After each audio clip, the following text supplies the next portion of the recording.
Hello students, तो आज की हमारी वीडियो है पॉलिनोमियल के बारे में। तो पॉलिनोमियल की सबसे पहले हम स्टैंडर्ड फॉर्मेट पढ़ लेते हैं, वो भी क्वाड्रेटिक पॉलिनोमियल की। तो सबसे पहले हम क्वाड्रेटिक पॉलिनोमियल पढ़ेंगे जिसकी स्टैंडर्ड फॉर्म होती है ax² + bx + c, जहां पर a x² का कोफिशिएंट है, याद रखना, और b x का कोफिशिएंट है, और c हमारी कांस्टेंट टर्म होती है। ये प्लस माइनस कैसे भी हो सकते हैं, ठीक है। अब जो इसकी जो शेप बनती है क्वाड्रेटिक पॉलिनोमियल की शेप जो बनती है वो पैराबोलिक शेप बनती है, पैराबोला बोला जाता है शेप को। तो शेप बनती है तो अपर साइडेड बनती है, एक लोअर साइडेड बनती है। जो अपर बनती है वो तब बनती है जब ये कोफिशिएंट, यहां मैंने लिखा हुआ है कोफिशिएंट a मींस 0 की वैल्यू बड़ी होगी, a मींस x² का कोफिशिएंट। तो जब a की वैल्यू 0 से बड़ी होगी मतलब पॉजिटिव होगी तो ग्राफ बनेगा अपर वाला, अदरवाइज लोअर वाला ग्राफ बनेगा अगर नेगेटिव होता है तो, ठीक है। अब शेप के बाद हमने 3 क्वेश्चन दिए हैं, 3 एग्जांपल दिए हैं, वो तीनों एग्जांपल सॉल्व कर लेते हैं। क्वाड्रेटिक को सॉल्व कैसे करते हैं देखो। फर्स्ट वाला जो एग्जांपल दिया है px = 3x² - 5x + 2 दिया है। सॉल्यूशन करने का तरीका क्या है, पहले तो स्टैंडर्ड फॉर्मेट में होनी चाहिए, पहले 2 पावर फिर 1 पावर फिर 1 डिजिट मतलब कांस्टेंट टर्म। तो करेंगे क्या, सबसे पहले फर्स्ट और लास्ट की मल्टीप्लाई करेंगे। तो 3 × 2 = 6 आएगा, फिर ये वाला साइन देखा जाता है प्लस, और फिर ये वैल्यू देखी जाती है क्या लिखी हुई है।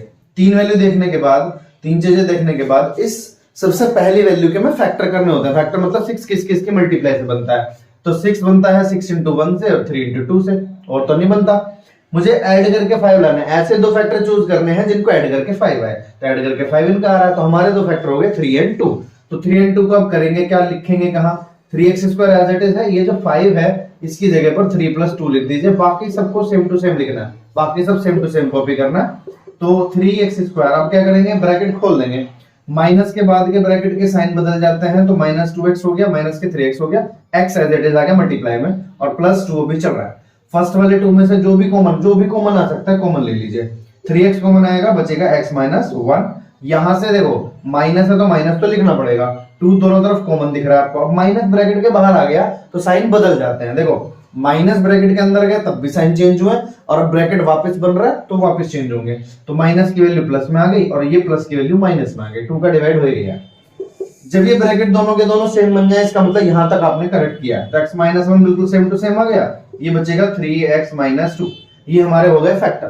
फैक्टर तक रखेंगे, अभी देखेंगे आगे करना क्या है। नेक्स्ट क्वेश्चन को सॉल्व कर लेते हैं। मैंने 3 तरह की क्वाड्रेटिक प्रॉब्लम ली है, एक में तीनों वैल्यू दे रखी है, एक में तीनों वैल्यू दे रखी है, और यहाँ पर 2 वैल्यू दी है बस, और वहां पर भी 2 वैल्यू दी है। यहाँ मिडिल टर्म है, वहां कांस्टेंट टर्म है x² के साथ, ठीक है। इसको सॉल्व करने के लिए बड़ा आसान तरीका है, कुछ नहीं करना, दोनों में से कॉमन ले लेना है बस, और कुछ नहीं। तो x कॉमन है, बचेगा 4x + 5, ये हो गया इसके फैक्टर, खत्म, बस इतना ही। इसके लिए x² - 3 है। अब देखो x² हमारे पास है -b है। अब ये जो 3 लिखा है, 3 किसका स्क्वायर होता है ढूंढना पड़ेगा। 3 के फैक्टर तो होंगे नहीं क्योंकि 3 एक प्राइम नंबर है, फैक्टर नहीं होंगे तो क्या करेंगे, इसका स्क्वायर कैसे करेंगे। तो हमें पता है कोई नंबर को अगर हमें एग्जैक्टली लिखना है स्क्वायर में तो क्या कर देते हैं, रूट लगा देते हैं। तो ये लिख देंगे x² - √3 का स्क्वायर, स्क्वायर रूट 3 का स्क्वायर। तो 2 स्क्वायर है, बीच में माइनस है, सब फॉर्मूला पढ़ रखा होगा सबने, एक बार प्लस एक बार माइनस कर देते हैं। तो x + √3 और ये आ जाएगा x - √3।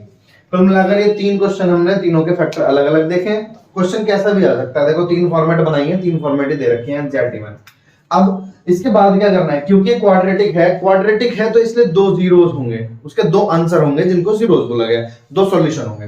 तो एक को बोला गया अल्फा। अब देखो मैं क्या लिखने वाला हूं, अगर ये फर्स्ट वाली वैल्यू 0 के इक्वल हो जाए तो x की वैल्यू आएगी 1, x की वैल्यू जो 1 आएगी ये हमारा अल्फा होगा। अल्फा नाम दे दिया गया है जीरोस को। और अगर 3x - 2 को 0 रखा जाए तो यहां से x की वैल्यू आएगी 2/3, ये दूसरा आंसर है, इसको बोला गया है बीटा। तो 2 आंसर हमारे आ चुके हैं अल्फा बीटा। अब करना क्या है, क्वेश्चन कैसे पूछा जाएगा, इनमें भी ऐसे अल्फा बीटा निकाल सकते हैं। क्वेश्चन क्या होगा, एक क्वाड्रेटिक पॉलिनोमियल दे रखा होगा, बोला होगा कि पहले इसके जीरोस निकालो और रिलेशनशिप निकालो, जीरोस और कोफिशिएंट में ABC में एक रिलेशन निकालो। उसके लिए एक छोटा सा फॉर्मूला हमारे पास है, होता है हमारे पास क्या, सम ऑफ जीरोस जो इक्वल होता है, सम ऑफ जीरोस इक्वल होता है मतलब अल्फा प्लस बीटा लिख सकते हैं, इक्वल टू माइनस के b/a, ये हमारा फॉर्मूला है। और एक फॉर्मूला होता है product of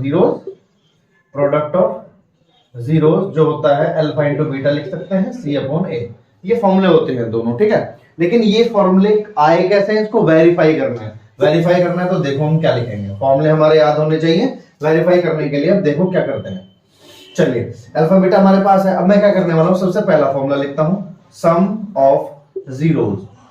some of zeros क्या होता है, अल्फा प्लस बीटा। अल्फा की वैल्यू क्या है 1, बीटा की वैल्यू है 2/3 प्लस 2/3। 1 और 2/3 को ऐड करेंगे तो 3 1 जा 3 और 2 5, ये आ जाएगा 5/3। अब देखिए एग्जैक्टली देखिए ये 5 कहां पर लिखा है, यहाँ 5 लिखा है यहाँ पर, जिसकी वैल्यू है b, लेकिन b की वैल्यू तो माइनस में लेनी है -5। ये जो b है अगर यहाँ कंपेयर कराऊंगा तो -5 आएगा ना, लेकिन वो तो +5 लिखा है। तो एक काम करते हैं, एक माइनस लगा देते हैं और -5 लिख देते हैं, प्लस के 5 हो गया।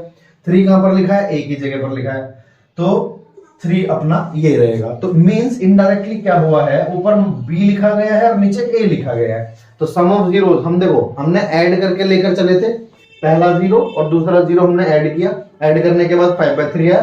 5 यहाँ पर लिखा हुआ है, बट 5 किसकी वैल्यू है कंपेयर से, b की वैल्यू है, लेकिन -5 है, तो इसलिए एक माइनस लगा दिया, एक माइनस अंदर लगा दिया ताकि प्लस हो जाए।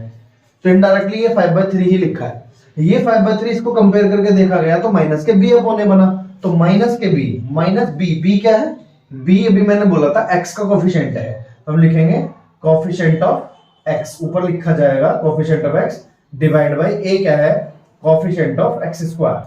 तो ये हमारा जीरोस और रिलेशनशिप निकल गया जीरोस और कोफिशिएंट के बीच में। प्रोडक्ट ऑफ जीरोस क्या होता है, प्रोडक्ट ऑफ जीरोस दोनों की मल्टीप्लाई, 1 और 2/3 की मल्टीप्लाई करा दीजिए तो ये आएगा 2/3 ही आएगा। अब देखिए 2 कहां लिखा है, 2 लिखा है c की जगह पर, c कंपेयर करोगे देखोगे तो 3 कहां लिखा है, a की जगह पर लिखा है, तो c upon a means c क्या है, कांस्टेंट टर्म है, कांस्टेंट टर्म, और डिवाइड बाय a क्या है, coefficient of x square, coefficient of x square. ये सीधे सीधे रिलेशनशिप है जीरोस एंड कोफिशिएंट में। ये बाकी में भी ऐसे किया जा सकता है, सब में बिल्कुल प्रोसेस सेम टू सेम है, आंसर कैसा भी आ जाएगा।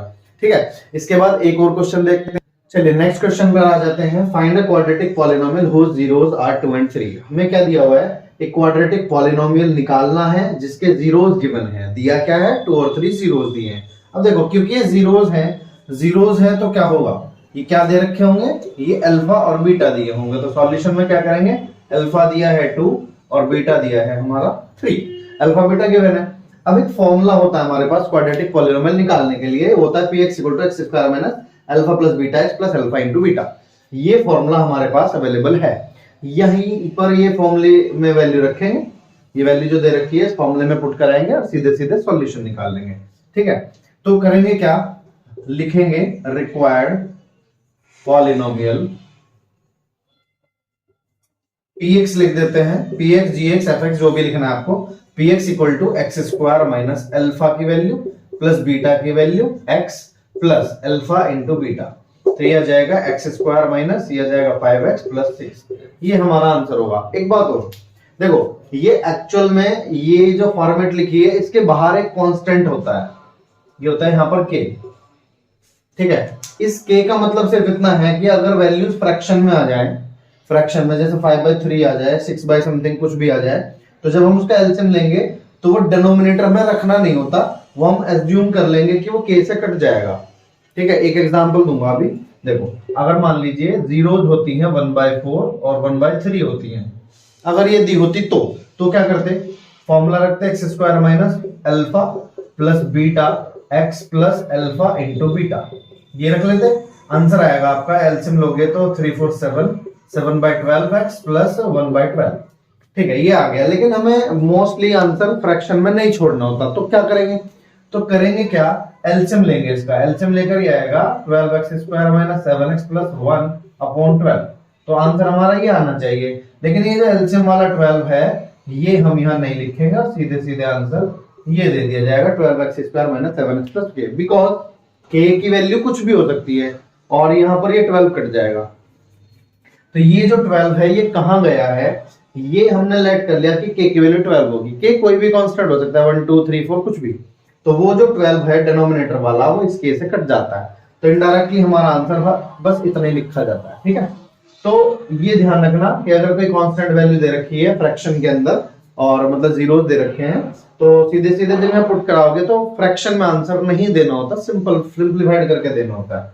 नेक्स्ट क्वेश्चन में है क्वाड्रेटिक पॉलिनोमियल फाइंड करना है, sum of zeros product of zeros. मैंने दोनों क्वेश्चन सेम लिए ताकि डिफरेंस पता चल सके। देखो यहाँ पर सम ऑफ जीरोस दिया है, तो सम ऑफ जीरोस है 2 और प्रोडक्ट ऑफ जीरोस है 3। तो sum of zeros product of zeros given है, तो सीधे सीधे वैल्यू पुट करा देंगे। तो पॉलिनोमियल जो आएगा रिक्वायर्ड वो आएगा x square minus alpha plus beta x और प्लस अल्फा बीटा मतलब 3। तो हमारा आंसर सीधे सीधे ये आ जाएगा। तो ध्यान रखना दोनों क्वेश्चन में, अगर सम ऑफ जीरोस दिया है तो अल्फा प्लस बीटा दिया है, product of zeros alpha beta दिया है। लेकिन अगर सिर्फ जीरोस बोल रखा है तो वो अल्फा बीटा अलग अलग है, उसको थोड़ा सा कैलकुलेट करना पड़ेगा।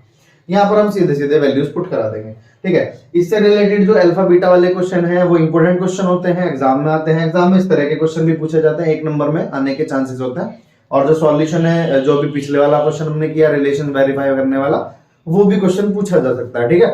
नेक्स्ट में हम इंपॉर्टेंट क्वेश्चन करने वाले हैं, छोटा सा चैप्टर है, एक एक्सरसाइज है, सेकंड एक्सरसाइज नहीं आ रही है। बाकी ग्राफ के 1-2 क्वेश्चन है वो बड़े इजी क्वेश्चन है।